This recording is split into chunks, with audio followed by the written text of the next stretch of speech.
I'm Old Sneelock. Welcome to another episode of Old Sneelock's Workshop.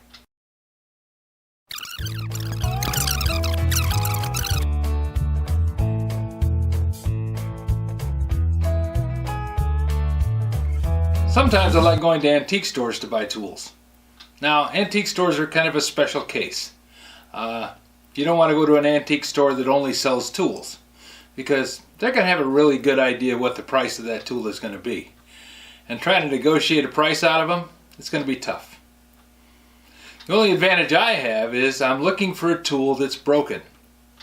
Now, buying a perfectly good tool, I'm not above that, but the big thing that I do is I buy tools, fix them up, and use them.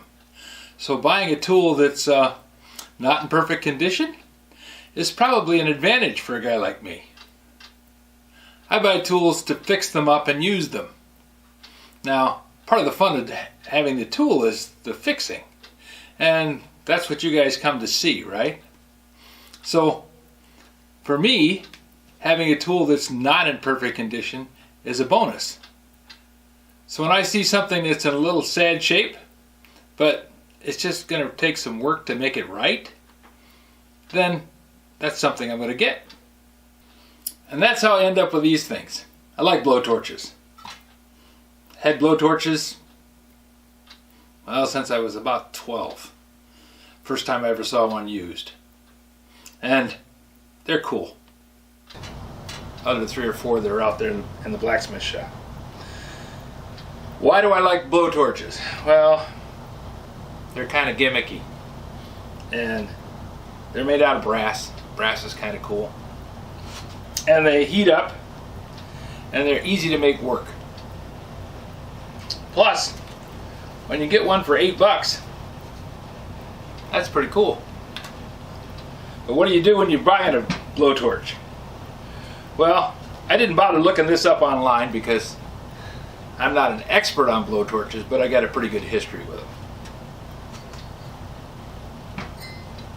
So I looked at it and I said, okay, it's got the little cover. That's always a plus. The cover is on there to concentrate the heat around the part of the torch body that has to vaporize the fuel. So having the cover on is kind of nice. 2 of these don't have the cover. They have the place for the cover, but they don't have a cover on them. And actually, these 2 torches are pretty much a match. Same handle, same knob, pretty much a match. This one I can read the handle on, so I know it's a turner. Actually, I know it's a turner just by looking at it, but it's nice to be able to check. If you can't read something on it, take your thumb, if you're up to it, lick it, and quite often you can then read the engraving on the pump handle, and it says, yes, this is a turner. So a little bit of spit goes a long ways too. Now the other thing you want to do when you pick it up is check and see if it's got any compression in the pump. This one doesn't. But that's pretty much an easy fix.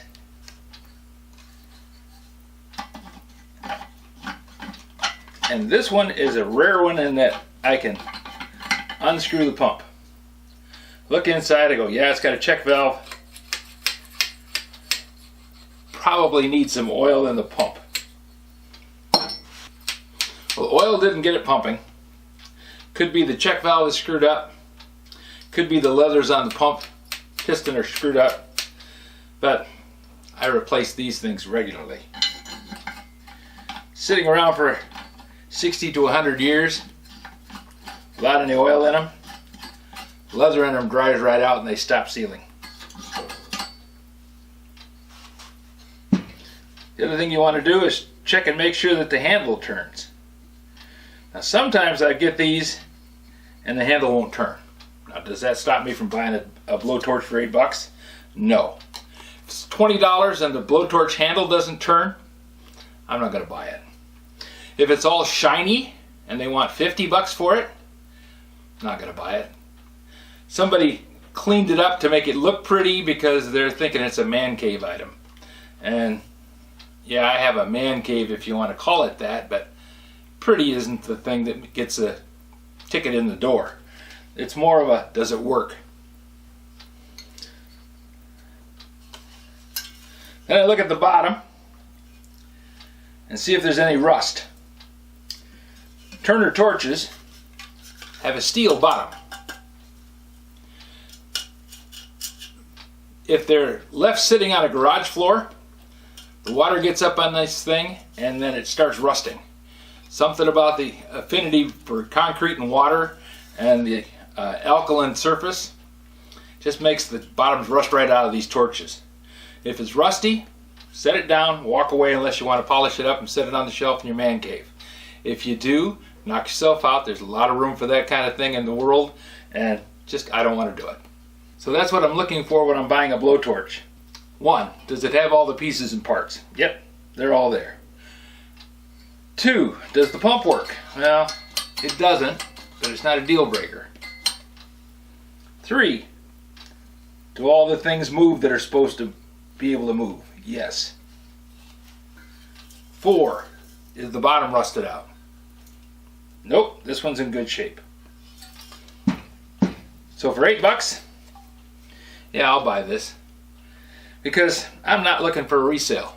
I mean, I suppose I could buy this and then sell it off at a higher price, but you know, I got a pretty good deal on it. When you look at the tag, it says fuel torch.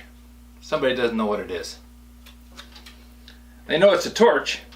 Then they mark it as $18. But they make a really big 8 and a tiny 1. So when I go up to the counter, I say, is this marked $8? They look at it and go, yeah. So I bought it for $8. That was a well worth deal. If I had paid $18 for it, I'd have had to think about whether I wanted to put any effort into it. Because I have a few already. Average price on a blowtorch for me is about $10. So this falls underneath the $10 range. It was a good deal. I didn't even bother looking it up on the cell phone because I know about it, but you can always look up anything on a cell phone. You can look up the price, see if it's available. You know, if you can get them 10 cents on the dollar off of eBay and free shipping, then why would you go to an antique store and pay premium price? Because I like looking at it. I get a lot of things off eBay. Well, not so much anymore, but I used to. And sometimes it turns out to be a pleasant surprise because some people are like me. I would rather have you be happy with what you buy from me than to make an extra $1 or $2. But some people think it's cool to be able to say, yeah, I sold it for more than I paid for it. And that's all right, I suppose, if that's what you're into. But having people think that you're trying to cheat them, never a good thing. So anyways, that's today's lesson in what to look for on antique tools and how to find out the information and what to do with it. If you have any suggestions for a new video, questions about today's video, or any of the other videos on the channel, just drop a note in the comments. You know I read them all. Thanks for watching. This video is not to be viewed by anyone under the age of 13 in the U.S. or 16 in the European Union, without the express written permission of the parents or legal guardians of the underage person. Such written permission must be on file at the local government entity in charge of enforcing the rules and regulations established by the FTC. Anyone violating these terms is admitting by default that they hold harmless the owners and operators of this channel. Any and all questions should be addressed to your local branch of the FTC.